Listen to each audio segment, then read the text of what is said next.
It has been a while. Nothing's changed since I left, right? I've been writing fanfics more than anything, so if you want content, just go to my AO3 page, because don't expect my upload schedule to improve. Hello and welcome. Today we are going to talk about one of my favorite characters, the ultimate wife of Blue Archive. I apologize to all Fuka fans, but Mimori is the GOAT. Alright, let's get the discussion started. Let's begin with her halo. A true deserved mark for such an angel like herself. With a classic double ring outline and a very stylistic Hyakuyaku floral ring interior, this halo shapes itself to be elegant, even if not super unique.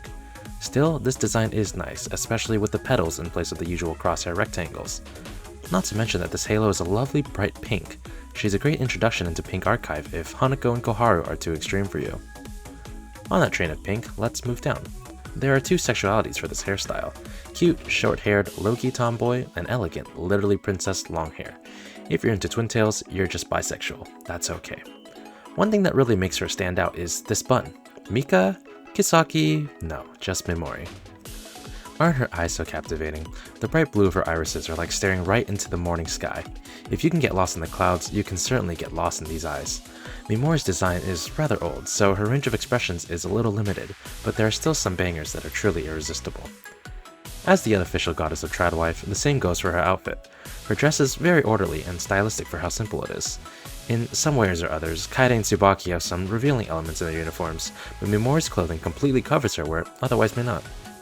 Another interesting thing about her uniform is this cape-like accessory. It's very reminiscent of some kind of silk veil, not entirely unlike Abydos style, and you can see how on point we are with the wife theme.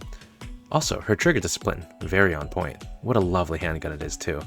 I've talked about my fascination with the Mari Deagle at some point, but for this case, who doesn't love the blossom design? Speaking of which, we can move a little to the side and see a continuation of this blossom-like patterning, even if it's not quite that. The legwear is on point, by the way. I already discussed her choice of non-revealing attire, and this is truly completing the picture beautifully. The Noah aesthetic plays well into this idea, and that's why Yuka hasn't gotten a science video yet. Sorry. Lastly, her footwear. I'm not gonna lie, I don't know about this one. It fits her outfit, sure, but in isolation, this is a crazy fashion statement. Socks and sandals in 2025 while outside is crazy, but this is simply because the perfect woman is flawed. A flawless wife is simply a fabricated idea within the mind, so it's important that there are points of contention, since that's what it means to be human.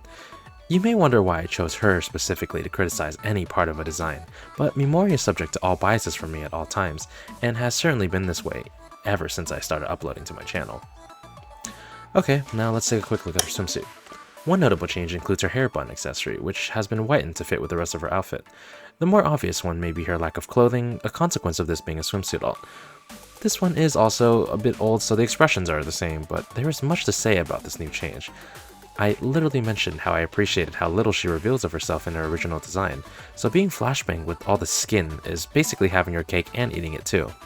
You can enjoy both in whichever case you desire, and this is why Mimori is the perfect wife. I also mentioned her cape thing resembling a silk veil, and well, there you have it. She read my mind, just like she always does. This is a small detail, much out of the way, but I love gloves and wrist accessories, so this hair tie is extra points.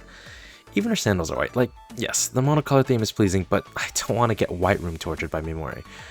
But if Mimori wanted to enact some kind of torture on me, I'd be willing to hear her. Also, the depth on her foot is crazy. And there we have it, the first science video of 2025 in April, after a third of the year has already gone. Anyway, thanks for watching. Make sure to like, comment, subscribe.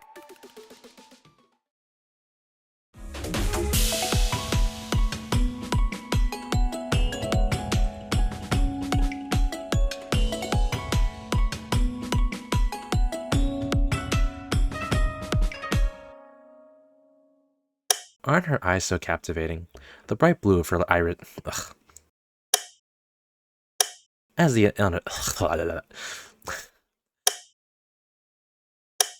a flawless wife is simply a fabricated idea. Anyway, thanks for watching. Like, subscribe. Anyway.